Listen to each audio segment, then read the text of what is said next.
Enco হলো 1,00,000 টাকা, যেটা প্রশ্নের মধ্যে দেওয়া আছে দুঃখিত, ইনিশিয়াল কস্ট যেটা 1,00,000 টাকা দেওয়া আছে, সেই পেটি 20,000 টাকা ভাগ করলে হয়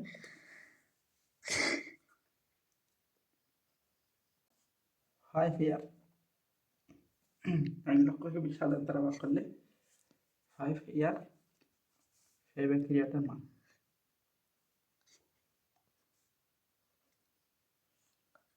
আজকের এই ম্যাথটা আবারও বলতেছি, যখন ম্যাথে ক্যাশ ইনফ্লো 1,00,000 এরকম দেওয়া থাকবে, ইনিশিয়াল প্রজেক্টে 1,00,000 cash inflow over the next 10 ইয়ার 20,000। যখন ক্যাশ ইনফ্লো 20,000 বলা হবে, তখন সেটাকে আমরা সিএফটি নিতে পারি, যেহেতু এখানে ট্যাক্সের কোনো মান নেই। এই এনকো এখানে আমাদের প্রশ্ন মধ্যে ইনিশিয়াল কস্ট অফ প্রজেক্টে 1,00,000 টাকা, তাই আমরা এনকো লিখলাম 1,00,000, সিএফটি লিখলাম 20,000 টাকা ক্যাশ ইনফ্লো বলার কারণে। ভাগ করলে হয় 5 ইয়ার, পেব্যাক পিরিয়ড হয় 5 ইয়ার।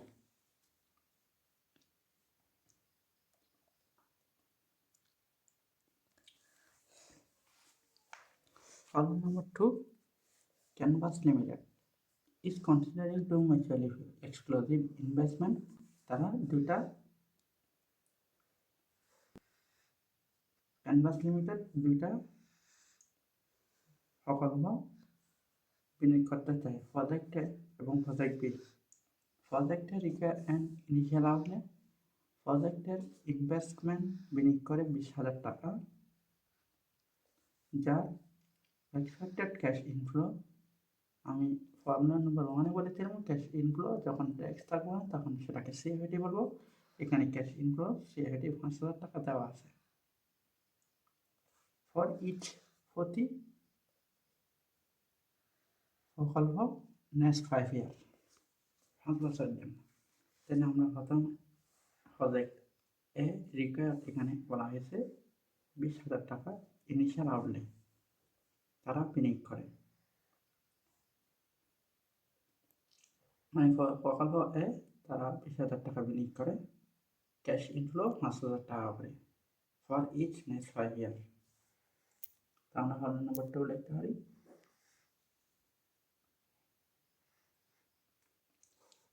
which project the company should choose is payback period। payback period ব্যবহার করে আমরা payback period লিখতে পারি। payback period এর সূত্র আগেই বলা হয়েছিল, n2 সমান হলে n2 ডিভাইড বাই সিএফটি।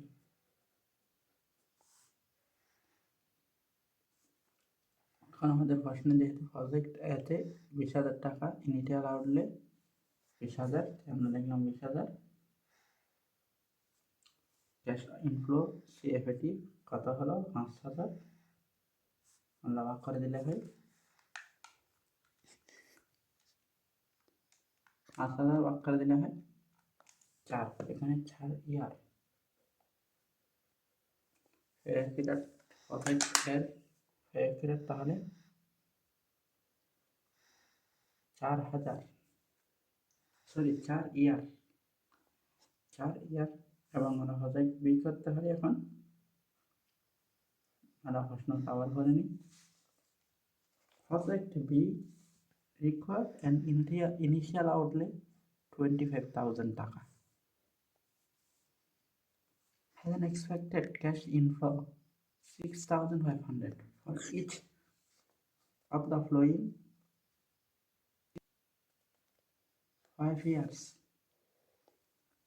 আমাদেরকে মেথড বলা হয়েছে ইনিশিয়াল আউটলে অর্থাৎ বিনিয়োগ 25,000 টাকা। আমরা লিখতে হয় পেব্যাক পিরিয়ড সমান n2 divide by CFT.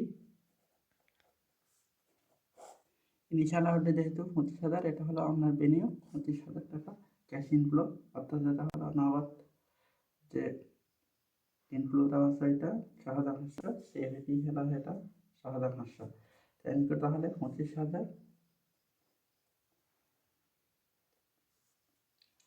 CFT হলো 6,500। আমরা যখন 25,000কে 6,500 দ্বারা ভাগ করবো, আনসার বের হয় 3.846, অর্থাৎ 84.85 সমান 3.85 ইয়ার।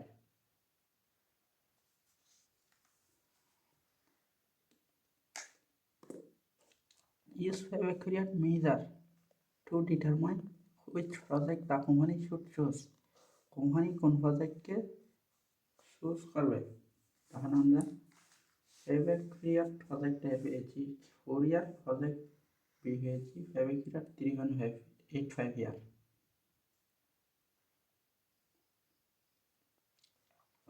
Fabre-Curiat-এর ক্ষেত্রে যেটা হয়, মূলত Fabre-Curiat-এ যেটা কম ইয়ার হয় সেটাই আমরা অ্যাকসেপ্টেড করি, মানে গ্রহণ করি। তো এখানে যেহেতু আমরা পছন্দ করবো কোনটাকে, কোন প্রজেক্টকে পছন্দ করব, তাই আমরা দেখতে পারি যে প্রজেক্টটা কম বছরের জন্য সেটাই project.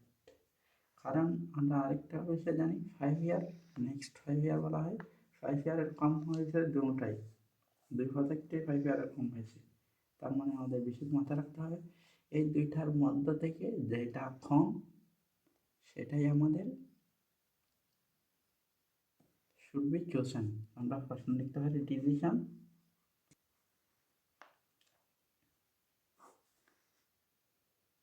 project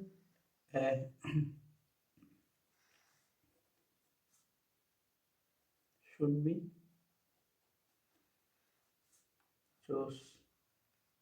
chosen because its payback period is lower than project B।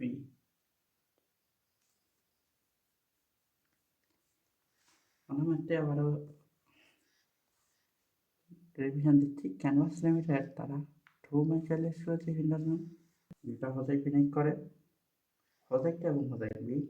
প্রজেক্টটাতে বলা হয়েছে ইনিশিয়াল আউটে 20,000 ক্যাশ ইনফ্লো লেগে তারা দিয়েছে 5,000 টাকা। তাই আমাদের ক্যাশ ইনিশিয়াল আউটলে লিখলাম এনকো 20,000, ক্যাশ ইনফ্লো লিখলাম 5 ইয়ার 5,000, তাই লিখলাম 5,000, ভাগ করে দিলে 20,000 5,000 দ্বারা ভাগ করে দিলে 4 ইয়ার। প্রজেক্টের পেব্যাক পিরিয়ড হয় 4 ইয়ার এবং project B require an initial outlay 25,000 টাকা ইনকো, যেটাকে বলা হয় ইনিশিয়াল আউটলে মানে ইনকো এক্সপেক্টেড ক্যাশ ইনফ্লো, এটা হলো 6,500 টাকা। তাই আমরা ইনকো লিখেছি 25,000 এবং সিএফটি লিখেছি 6,500, ভাগ করে দিয়ে হয়েছে 3.84, মানে 3.85 ইয়ার। বলা হয়েছে for each of the following is 5 year is payback period. Payback পিরিয়ডের মাধ্যমে মেজার করো to determine which project the company should choose, কোন কোম্পানিটি প্রজেক্ট আমরা চুজ করবো।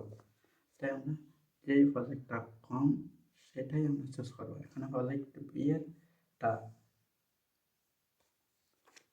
কম ইয়ার, যেহেতু এটাই আমরা প্রজেক্ট করেছি, তাই আমরা দেখলাম। দুঃখিত, আমরা এখানে ভুল লিখছি, প্রজেক্ট বি হবে এখানে। Project B should be chosen because its PB is lower than project A, এটা থেকে ছোট। আমরা জানি যে প্রজেক্টটি ফিডব্যাক পিরিয়ডের মধ্যে কম সেইটি ইয়ার যেটা কম সেটি chosen, তাই should be chosen। এখন আমাদের ফিডব্যাক পিরিয়ড কিন্তু প্রজেক্ট বিটাই কম, তাই আমরা লিখেছি project B should be chosen because its PBP is lower than project A। Okay, তাহলে আজকে আমাদের এই বিষয়টি ক্লিয়ার করতে পেরেছি। আশা করি আপনারা সবাই ভালো থাকেন, সুস্থ থাকেন। শুভরাত্রি, আসসালামু আলাইকুম।